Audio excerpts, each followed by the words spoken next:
Nifty का move एक बहुत ही बेहतरीन तरीके से चलता है।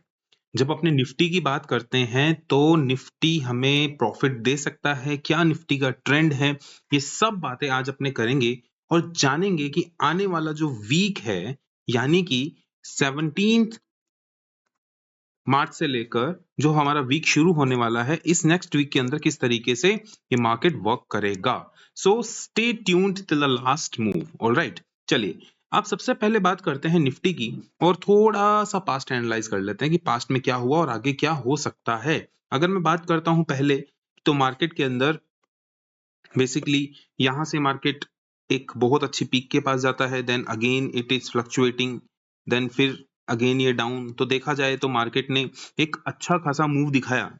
ऑलरेडी मार्केट बहुत डाउन हो चुका था, लेकिन ऊपर जाने के बाद एक downfall again and then this is the jag positions. तो अगर मैं बात करता हूं बेसिकली कि मार्केट इन दो रेंज के बीच के अंदर ही ट्रेड कर रहा है, ठीक है।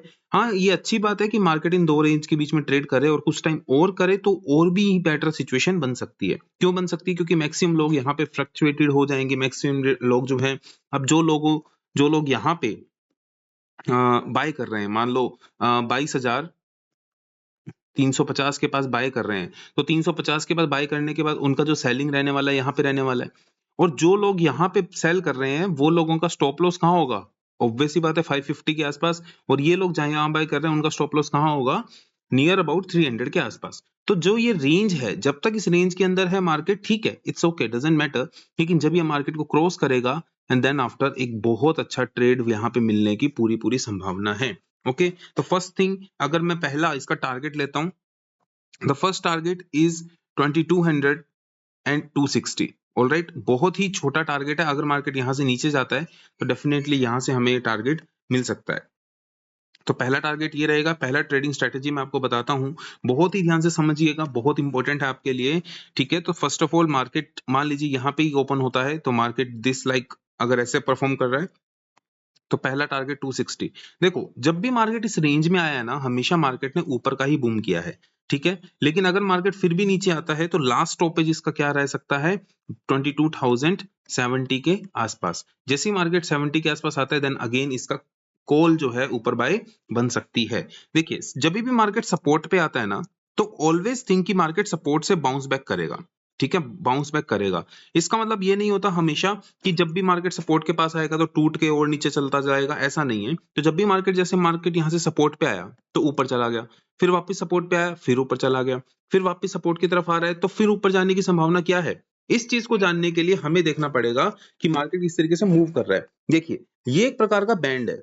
अगर मार्केट यहाँ पे बार बार यहाँ पे अट्रैक्ट कर रहा है, तो ऑब्वियस सी बात है कि मार्केट यहाँ से नीचे जाने की भी सिचुएशन में बना सकता है, ठीक है। लेकिन वो मार्केट की स्टेबिलिटी अगर चेक की जाए तो फिर से ऊपर देन नीचे, देन अगेन, ओवरऑल ये पूरा का पूरा फ्लक्चुएशन रहता है। यूएस मार्केट के ऊपर भी डिपेंडेंट रहता है। यूएस मार्केट को देखा जाए तो मार्केट अभी काफी ऊपर है, और सारे सिनेरियो को मद्देनजर रखते हुए वी कैन से कि अगर मार्केट ऊपर जाता है तो हमारा ट्रेड किस तरीके से बनेगा, हमें वो देखना ज्यादा इंपॉर्टेंट है। फॉर एन एग्जाम्पल, मार्केट कल गैप अप ओपनिंग कर देता है, मंडे को गैप अप ओपनिंग कर देता है, तो गैप अप ओपनिंग के बाद पहली बात तो ये है कि वो अपना गैप फिल करने वापस आता है या नहीं आता है। अगर नहीं आता है तो अपनों को वेट करना है थोड़ा सा फ्लक्चुएशन होने के, इस हाई को क्रॉस करने का। अगर जैसे इस हाई को क्रॉस करता है मार्केट, यानी कि 22,570 के आसपास अगर ये क्रॉस करता है, तो उस केस के अंदर हमारा जो नेक्स्ट टारगेट बनेगा वो 650 का बनेगा या 22,670 का बनेगा, यानी कि 100 पॉइंट का यहाँ पे रैली हमें देखने को मिल सकती है। देन आफ्टर जो हमारा नेक्स्ट टारगेट रहने वाला है, वो टारगेट बहुत ही अच्छा टारगेट है। बहुत अच्छा टारगेट क्यों है? क्योंकि ये जो गैप फिलिंग यहाँ पे है, यहाँ पे जो गैप पेंडिंग पड़ा है, मार्केट यहाँ से भी गैप फाइल कर सकता है, और एक सीपीआर, दोनों सीपीआर क्या है? वैकेंट भी है। तो ऑब्वियस सी बात है कि यहाँ पे हम नेक्स्ट टारगेट देख सकते हैं 800 तक का, ठीक है, 22,800 तक का हमारा नेक्स्ट जो है टारगेट रहने वाला है। तो ओवरऑल अगर मैं बात करूं ऊपर की गैप अप ओपनिंग में, तो गैप अप ओपनिंग में स्टेबिलिटी चेक करने के बाद मार्केट को क्रॉस करना चाहिए। अगर ये फर्स्ट शॉट में ही मार्केट अगर पूरा ऐसे हो जाता है। तो वेट फॉर अ वाइल जब तक वो कोई पुल बैक ना ले। अगर वो पुल बैक लेके वापस जाता है और क्रॉस करता है तो डेफिनेटली बहुत अच्छा टारगेट हमें देखने को मिल सकता है। देखिए मार्केट जो चलता है ना वो न्यूज बेस्ड जो होता है, जो न्यूज बेस्ड मार्केट होता है उस बात की स्टेबिलिटी थोड़ी कम रहती है, क्योंकि मार्केट सिर्फ और सिर्फ न्यूज की भावना में आके ट्रेड करने लग गया। ऐसा नहीं होता कि अगर कोई न्यूज आ जाती है तो कोई जो 50 टॉप कंपनीज की जो एवरेज है, 50 टॉप कंपनीज की जो एवरेज है, तभी इसको निफ्टी 50 बोला जाता है ना। तो अगर ये 50 कंपनीज क्या डूब गई है, क्या टाटा कभी डूब सकता है, क्या रिलायंस कभी डूब सकता है? तो ऑब्वियस सी बात है कि मार्केट जो है एक स्टेबिलिटी अपने आप लेके आ जाता है। सिर्फ लोगों के अंदर ये भ्रम पैदा करता है कि भाई देखो अब तो आपको लॉस में जा रहे हो, अब शेयर मार्केट सिर्फ लॉस का ही रह गया है। ये सब चीजें जो बात होती है इस कारण सिर्फ लोगों को आउट करने के लिए, लोगों के पेशेंस लेवल को टेस्ट करने के लिए बात की जाती है।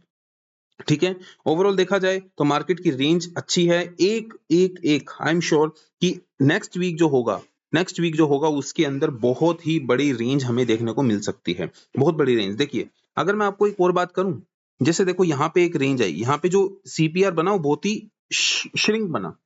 जब ये श्रिंक बना तो मार्केट देखो एक तरफ मूव कर गया। यहाँ पे मार्केट क्या बना है, श्रिंक बना है। तो मार्केट एक तरफ बहुत अच्छी तरीके से मूव करेगा ही करेगा। देखो यहाँ पे मार्केट बहुत ज्यादा श्रिंक था, तो जैसे ही ओपन हुआ मार्केट देखो कितना बड़ा मूव दे गया। यहाँ पे देखो बहुत बड़ा श्रिंक था, तो उसके बाद मार्केट ने एक डायरेक्शन पकड़ी और उसके बाद दूसरी डायरेक्शन में क्या होने लग गया, वो मूव होने लग गया। तो it is good for you कि आपको यहाँ पे देखना है कि मार्केट अगर ऊपर की तरफ जा रहा है तो अपनों को यहाँ पे सीई का ट्रेड बनता है, और अगर नीचे की तरफ जा रहा है तो पीई का ट्रेड बनता है। मार्केट अब एक तरफ जरूर होगा। अगर नीचे जाता है तो मैक्सिमम सपोर्ट 22,000 है। 22,000 से नीचे जाने की संभावना बहुत कम नजर आती है किसी भी हालात में। 22,000 से नीचे की जाने की संभावना थोड़ी कम है।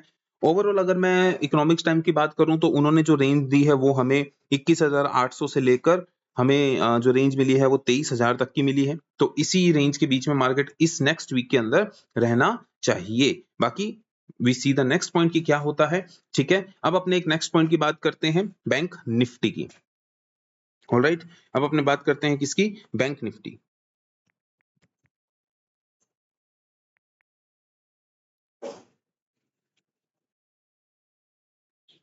ठीक है, बैंक निफ्टी की अगर मैं बात करता हूं तो ये फ्यूचर है बैंक निफ्टी का।